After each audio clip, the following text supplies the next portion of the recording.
अराजकता आम जनमानस में डर पैदा कर रही है। उसका एक जीता जागता उदाहरण पन्ना का केन बेतवा प्रोजेक्ट है।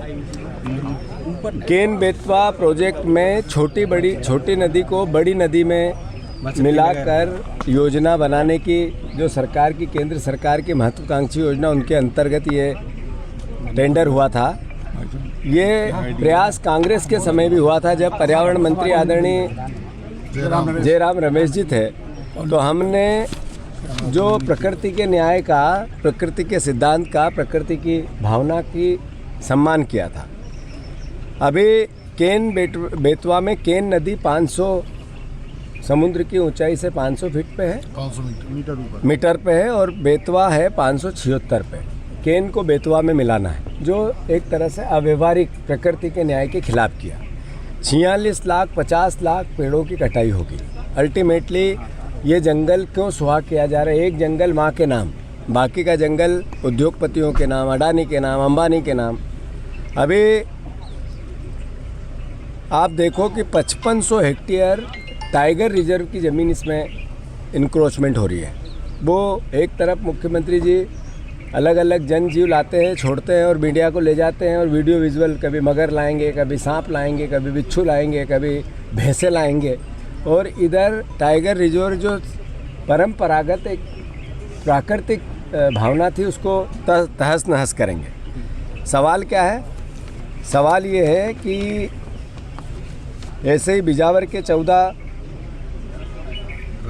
ग्राम पंचायत आती है, 8 ग्राम पंचायत हमारे पन्ना जिले की आती है, ये केन बेतवा में, और लगभग 7000 लोग इससे प्रभावित होते हैं, परिवार प्रभावित होते हैं। अब आप देखो, न ग्राम सभा हुई है, न किसी प्रकार का धारा 16 के सर्वे की भूमिका सही की गई है।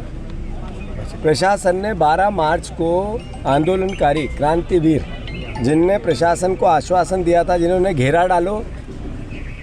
डेरा डालो का आयोजन था कि आपकी सारी हमने विधि विधान से अधिग्रहण की भावना बनाई है, आपको कागज़ उपलब्ध कराएंगे।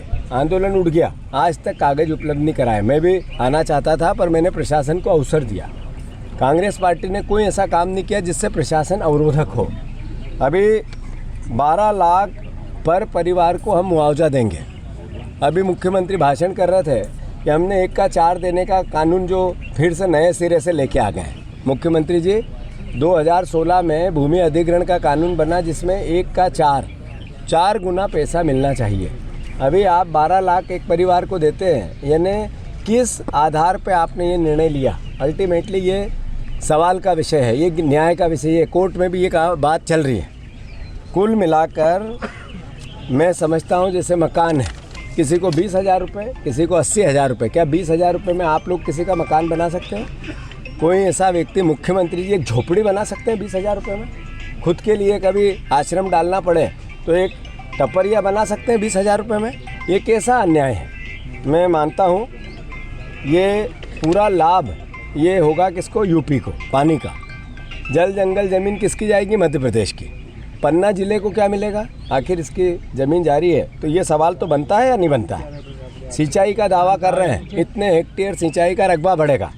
जब कहाँ जंगल के बीच में सिंचाई का रकबा बढ़ाने की भावना, अगर आपकी ज़मीन ही नहीं रहने दोगे, सिंचाई कहाँ करोगे? और जब 2001 का सर्वे के आधार पर सिंचाई की परियोजना की आप भावना बता रहे हो, आज 2026 है, लगभग 25 साल पहले। ये कैसा एक तरह से अव्यवहारिक दृष्टिकोण है?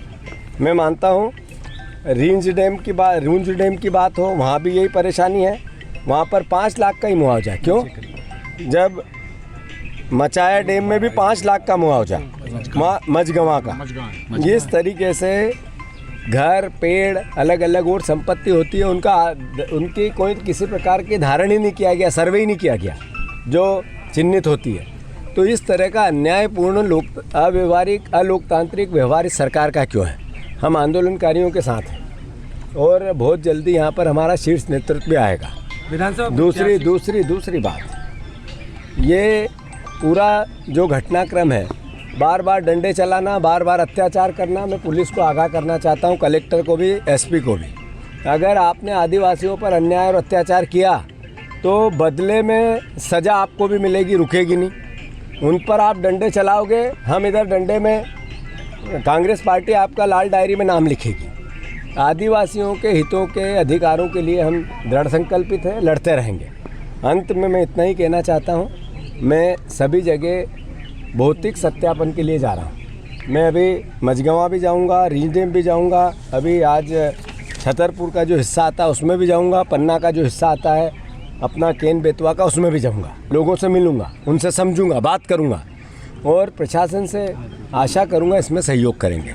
किसी भी प्रकार की हठधर्मिता करी प्रशासन जिम्मेवार होगा, कांग्रेस जिम्मेवार नहीं होगी। भाई साहब आप जेल आए हैं, जेल में हमसे जुड़े रहने के लिए हमारे YouTube चैनल को सब्सक्राइब करें और नई वीडियो की नोटिफिकेशन के लिए बेल आइकॉन को दबाएं।